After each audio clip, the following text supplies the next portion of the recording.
Traveling, I don't know why. Hey everybody, Paulie here, and we just got out of Sinners on Imax 70. What was the format? 70 millimeter. 70 millimeter Imax. Okay, so listen, this is a big hit for me. This is a big win for me. Hats off to Ryan Coogler. So you know, the thing with me is we just had some nice conversations with some people watching it. This is by far the most layered, the most dynamic film that Coogler has done. This is what I'm calling, he's created a black mythic with music and with horror that happens to have vampires. But the mythos is that he's drawn upon the history of the last 100 years of the African American experience, and it is phenomenal. It is phenomenal. People trying to describe it as like, is it a musical? Is it a drama? Is it a horror film? And it's probably could say yes to all of them. It's all those things. The music, whether it's the score or the songs, is a character in the film. It is a strong moving force as far as pacing. The cast is, of course, Michael B. Jordan's playing two different characters. They're brothers, they're twin brothers.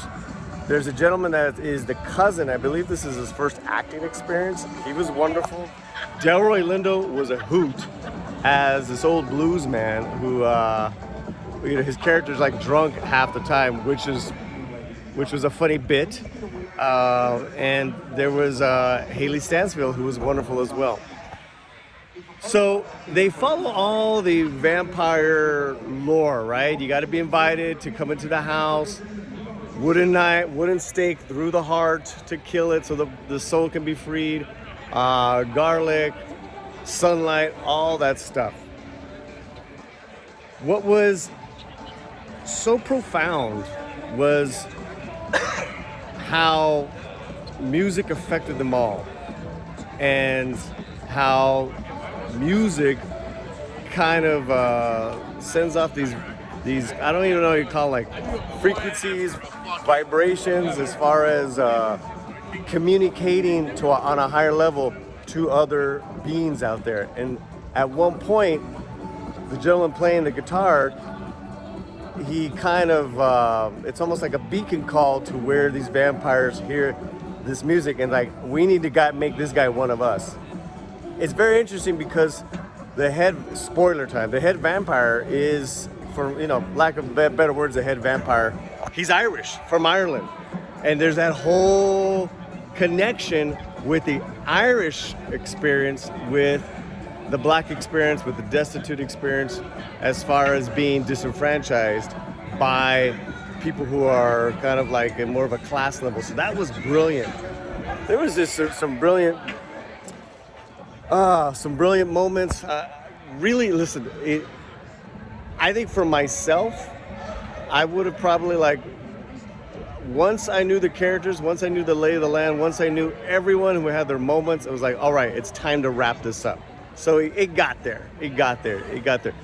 But I did not mind that first hour where it's just character work, and you're just getting to know the world and getting to know the time and place. So stay as well, because there's a big mid-credit scene. And I gotta say, I didn't say this. The mid-credit scene harkened back to me and Rice Interview with a Vampire, where it's like, where, you know, the movie literally is in the 30s, and then we're in 60, 70 years later. So cool, man. Hats off to Ryan Coogler. He created an epic black mythic movie. This reminds me of what certain Latin American novelists can do, what certain Latin American directors can do, with different elements of fantasy, magic realism, drama, and humor. and humor, because there actually is some humor in this. I don't get, and now here's my gripe, and it's not to the film, it's to all these bozos calling Ryan Coogler a one-trick pony. All these bozos that are saying this is white man bad. Get a grip, because this is set in the 30s in the South.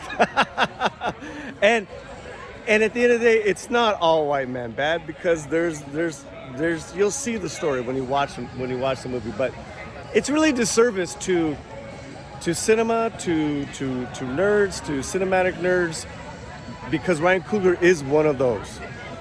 He is on his way to becoming an auteur. He's on his way. And listen, no auteur is perfect, right? I did not like Wakanda Forever, but I love his other films. I love what he's been able to do with different genres. And now, wow, this has vaulted him. And again, hats off to Coogler. Yeah. Listen, you're going to think what you're going to think. If you don't like it, then there's nothing I can say about it. But I had to say my piece.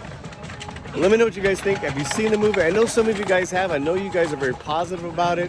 And I'm so glad I got to see it on Imax 70 millimeter. Wow, what an experience. And at some points, the frame moved, right? It filled up the screen. Yeah, kind of like you push it in and it kind of just... It pushed it in. This frame just kind of you saw the borders and then it takes up the whole thing. Badass. All right, that's it.